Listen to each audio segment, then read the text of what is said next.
হ্যাঁ, single entry আরেকটা অঙ্ক সিঙ্গেল এন্ট্রি যেখানে সুজিত সাম নম্বর 15 বলা হয়েছে, মিস্টার সুজিত, এই কি নাম বললাম, সুজিত, তিনি সিঙ্গেল এন্ট্রি সিস্টেমে রাখেন, হিসেব রাখেন, তার অ্যাসেট লাইব্রেরিজগুলো বলে দেওয়া হয়েছে। এতগুলো অ্যাসেট লাইব্রেরি, এর মধ্যে কোনটা কোনটা অ্যাসেট কোনটা কোনটা লাইব্রেরি আমরা আগে থেকে দেখে নেবো। আমরা দেখে নেবো কী কী অ্যাসেট আছে। তো এইগুলো সব অ্যাসেট দিয়েছে, কিন্তু এটা ক তারিখে দিয়েছে, এটা 1/1/96। তো এটা হচ্ছে আমার ওপেনিং ডেটের। এই ডেটটা কবেকার ডেটের বল? দেখলাম যেখানে স্টক আছে, কত ডেটার্স আছে, ফার্নিচার আছে, কোনটা আছে কোনটা লাইব্রেরি দেখে নেবো। তাহলে আমাকে ওপেনিং তারিখে এটা বলে দিয়েছে, ভাই সাইড বাই সাইড ক্লোজিংটা বলে দে, তা বলে দেয়নি, তার বদলে নিচে কি বলেছে দেখা যাক। বলছে কিনা during the year new machine was purchase, new furniture purchase 500 rupees, machine purchase 1000 rupees were installed. ভালো কথা। তো কোন বেশি বুদ্ধি লাগে রে, আমাদের এত কম বুদ্ধি নাকি? ফার্নিচার ছিল কত টাকা? 2000 টাকা। নিউ পারচেজ ওয়াজ 500 পারচেজ কিয়া, তো কত টাকা হয়ে যাবে? 2500 হয়ে যাবে ক্লোজিং মে। তাহলে ফিগারটা ডিরেক্টলি না বলে একটুখানি ঘুরিয়ে বলেছে, যাতে আমরা পরীক্ষাতে একটুখানি। হ্যাঁ, সুজিত ডিউ করেছে 800 rupees for personal use, drawings তো বলে দিয়েছে। Introduced 9000 rupees as fresh capital, further capital भी बोल दिया। On 31 December the stock was valued 900 rupees, debtors was, তাহলে এগুলো ক্লোজিং ফিগার দিয়ে দিয়েছে, তাহলে ওপেনিং ফিগার দিয়ে দিয়েছে প্লাস ক্লোজিং ফিগারও দিয়ে দিয়েছে, এরকম সাইড বাই সাইড কলমে না দিয়ে এরকম দিয়েছে। হ্যাঁ, আর কি দিয়েছে বল? Creditors 3000 rupees, cash in hand 900 rupees, 600 rupees and cash at bank 3200 rupees. Show statement of affairs on first 1/1/2016 আর 31/12/2016, দুটো করতে হবে। হ্যাঁ, ওরা বলেছে ডেপ্রিসিয়েটিং ফার্নিচার করবে, মেশিনারি করবে, বিল্ডিং করবে 10%, 5%, 2% respectively, and providing outstanding salary করতে হবে কত? 200 টাকা আউটস্ট্যান্ডিং স্যালারি করতে হবে, আর ব্যাড অ্যান্ড ডাউটফুল ডেট করতে হবে 2%। ভালো অঙ্ক, মজাদার অঙ্ক। অলসো শো, হ্যাঁ না, একটা also show the statement of PL. আরে বোকা, আগে বল না স্টেটমেন্ট অফ পিএল দেখাতে, রাইট? আমরা করে নেবো অঙ্কটা ইমিডিয়েট, স্টার্ট করি। বল, এবার তোরা বলে যা, আমি লিখে নেবো। বলো, স্টক কত ছিল? 500 টাকা। স্টক 500 কত, ঠিক করে বল। হ্যাঁ, স্টক 500, ওপেনিংটা শুধু বুঝিস তুই, ওপেনিংটা বলে যা। তারপরে হচ্ছে debtors 1000, debtors 1000, furniture 2000, furniture 2000। Sorry, এটা ক্লোজিং হবে, পরে বলছি। ওটা পরে এখানে আবার শুরু করো, বল। স্টক 500, স্টক 500, ডেটার্স 1000, ফার্নিচার 2000, একটু স্পিডে বলবি। Furniture 2000, machinery 4000, machinery 4000, building 8000, building কত? 8000, cash at bank 1500, cash in hand, এটা অ্যাট ব্যাংক, এটা তো এটা ব্যাংক। হ্যাঁ, ক্যাশ ইন হ্যান্ড 300, আর ক্যাশ ইন হ্যান্ড কত? 300 চলবে। সানড্রি ক্রেডিটার্স 5000, আর লোন 2000। পাক্কা?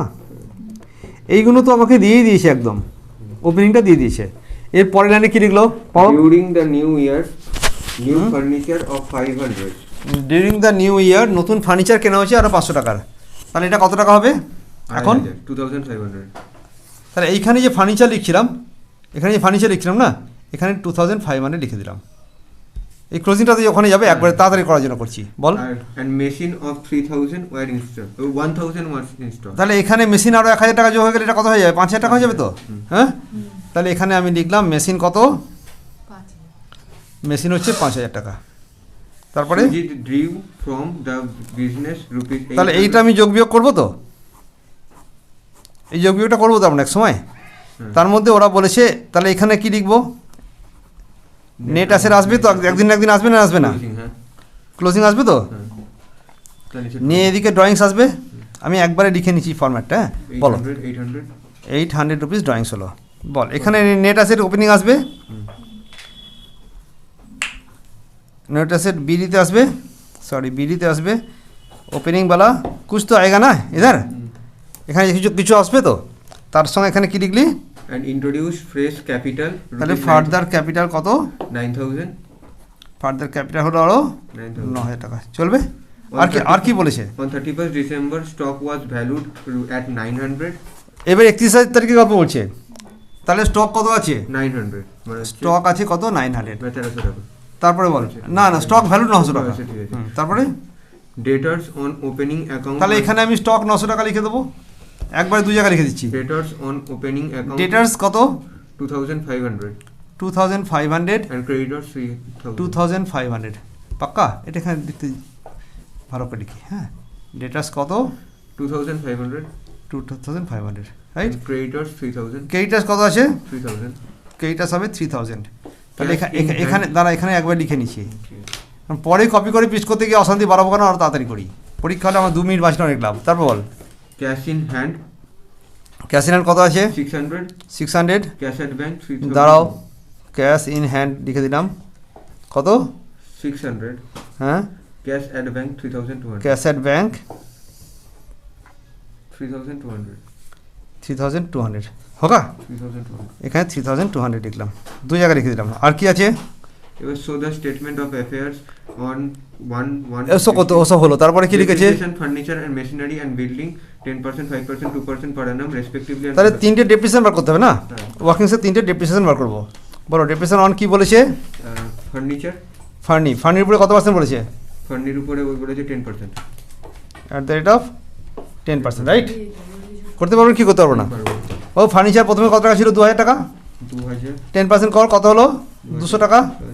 আর পরে কেনা হলো 500, তো 10% কর করে হাফ বছর কর, 500 হাফ মানে 50 টাকা মিলিয়ে 225 হলো।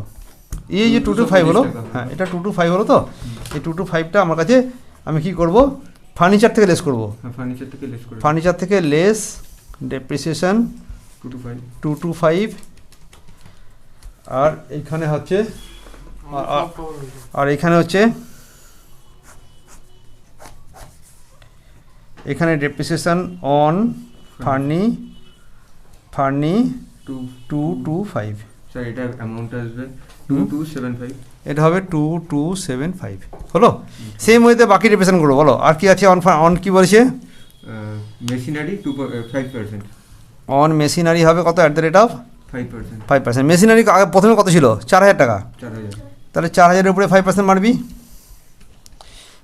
বেড়ে হয়েছে 5,000, তাই তো? 1,000 বেড়েছে, তাহলে এই 1,000-এর উপরে আবার 5% কর, করে হাফ কর। কত হলো? 4-5 20, এটা হবে 200 টাকা। 200 টাকা। এটা 5 দুগুণে 10, 25 টাকা। এটা 50, 50-এর অর্ধেক 25। তাহলে এবি হলো 225 রুপিস। তাহলে আমি এটা মেশিনারি থেকে করব কি? Less depreciation 225, 4,700 477 4775। এখানেও লিখলাম ডেপ্রিসিয়েশন অন মেশিনারি 225, তাই তো? আর বল আরেকটা কি ডেপ্রিসিয়েশন আছে? বিল্ডিং আছে 2%। বিল্ডিংয়ের উপরে 2%। অন কি? On building on building at the rate of 2%। 2%। अभी एट द रेट ऑफ 2% होगा तो बोल बिल्डिंग कितना था? बिल्डिंग 8,000।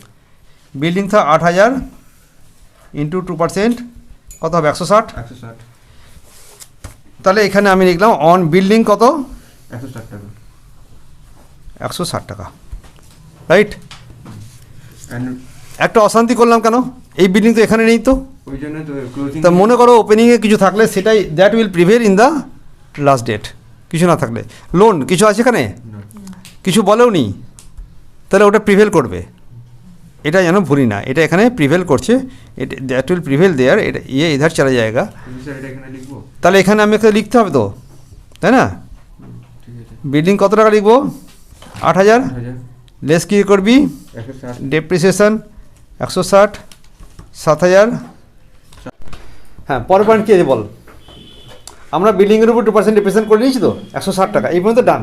তার আর কি আছে? Providing for outstanding salary ₹200। Outstanding salary আমার কাছে এখানে বসবে তো আউটস্ট্যান্ডিং স্যালারি? হ্যাঁ, আপনি যেমন করছেন এমন কোন পুরো দেখ পুরো তাই? খবর ছিল। আউটস্ট্যান্ডিং স্যালারি কত টাকা? 200। 200। একবার আমরা দুবার হবে? ভালো হবে এখানে দুবার হবে, একবারে এখানে করছি, আগেরটার সময় একটু টেকনিক্যাল ডিফারেন্স করে দিলাম। and bad and doubtful debt 2%. 2% bad and output rate করব, তো डेटर्स कितना है, लेस प्रोविजन করব 2%, কত 50 টাকা মাইনাস করলে হবে 2450। এই 50 টাকার এখানে লিখব provision for bad date, provision for bad date কত টাকা, আর কিছু আছে ওখানে, আর কিছু যদি না থাকে তাহলে জাস্ট যোগ বিয়োগটুকু বাকি আছে, তখন আমরা যোগ বিয়োগ করব, করে আমি ভিডিওটা অন করব আবার। ওকে, তো যোগ বিয়োগের গল্পটা এবার চালাই। যোগ বিয়োগ করতে গেলে প্রথমে আমি এটা লেফট সাইড যোগ করব, রাইট সাইড যোগ করব, করে পেলাম 17300 টাকা, অলরেডি ডান। এটা এদিকে গিয়ে লিখবো, লিখে 17300 টাকা এখানে লিখবো, 17300 লিখ दिया, तो इधर 10300 is the balance. Similarly, it is 20, এটা কত আছে 22,700 ব্যালেন্স লিখলাম 17700। এই যে ব্যালেন্স গুলো বেরোলো এটাকে আমরা কি লিখি বল, নেট অ্যাসেট লিখি, তো নেট অ্যাসেট বা ইচ্ছা করলে তুমি ক্যাপিটাল লিখতে পারো। হ্যাঁ, এইখানে এইটা আসবে রাইট সাইডে বলেছি আমি 17700, হ্যাঁ, আর এটা আসবে লেফট সাইডে 10300, এটা আসবে এখানে, তাহলে এটা এখানে, এটা এখানে রাখো। ড্রয়িংস তো অলরেডি বসানো হয়ে গেছে। 800 টাকা বসাতে হবে এই কলমে বসিয়ে। হ্যাঁ, এটা এই 800 টাকার এখানে সরিয়ে দাও, যা তোমার লেফট সাইডে থাকবে রাইটে নিয়ে গিয়ে আমি যোগ করব। এদিকে ভার্চুয়ালি দেখা গেল লেফট সাইডটা বেশি আছে, 19300 নিয়ে গিয়ে এদিকে নিয়ে যাও, এখানে এটা 19300, ডিফারেন্স করে আনসার এলো 800 টাকা। এটাকে আমরা বলবো ট্রেডিং লস। তাহলে আগের অঙ্কটা আমরা দেখিয়েছিলাম ট্রেডিং প্রফিট দিয়ে, ভালো হলো যে ওপরে দেখানো হলো ট্রেডিং লস দিয়ে। ট্রেডিং লসকে তুমি সিডি করো, গিয়ে এখানে ট্রেডিং প্রফিট, ট্রেডিং লসকে বিডি করে নিয়ে যাও 800 টাকা। লেফট সাইড যোগ করা হলো 1660, এটাকে নিয়ে গিয়ে রাইট সাইডে লিখে দেওয়া হলো 1660 করে, আর ব্যালেন্স বেরোলো কত 1660। এটাকে আমরা এখন বলবো নেট লস। নেট প্রফিট যদি অ্যাড হয় তাহলে নেট লসটা কি হবে, এটা হবে লেস নেট লস, কত 1660। তাহলে আমার কাছে ক্যাপিটাল কত ছিল 10300, ফার্দার ক্যাপিটাল 9000 টাকা, এটা ছিল ড্রয়িংস 500 টাকা, ড্রয়িংস কত টাকা, এটা 800 টাকা, ড্রয়িংস 800 টাকা। আমি এই যে কাজগুলো করেছি দেখ, আমি অলরেডি এখানে যেগুলো করেছি তার ডাবল এফেক্ট করে নিয়েছিলাম, শুধু ক্যাপিটাল এফেক্টটা করা হয়নি বলে এখানে শুধু ক্যাপিটালটা করছি। কি কি করলাম, ফার্দার ক্যাপিটাল ছিল কত 9000 টাকা, 9000 টাকা নিয়ে গিয়ে আমি এখানে লিখলাম, আর ড্রয়িং ছিল 800, সেই 800 টাকা নিয়ে গিয়ে মাইনাস করলাম, এটা মাইনাস, এটা প্লাস। ওকে, উত্তর হলো 16500, তার সঙ্গে 1600 টাকা লস হয়েছে, এটা মাইনাস করলাম, উত্তর হলো কত 16000, বল 16840 টাকা আমার নেট লেভেলে ক্যাপিটাল হলো। Right, all the things are over. Left side যোগ করে উত্তর হলো 20040, আর রাইট সাইডটা যোগ করলাম, করে দেখলাম 20040, বোথ সাইড মিলে গেছে স্টেটমেন্ট অফ পেয়ার্স, কারণ নিজের কনফিডেন্স বলছে এটা কি মিল গয়া। কাহিনী খতম। ওকে, আমরা শুরু করলাম।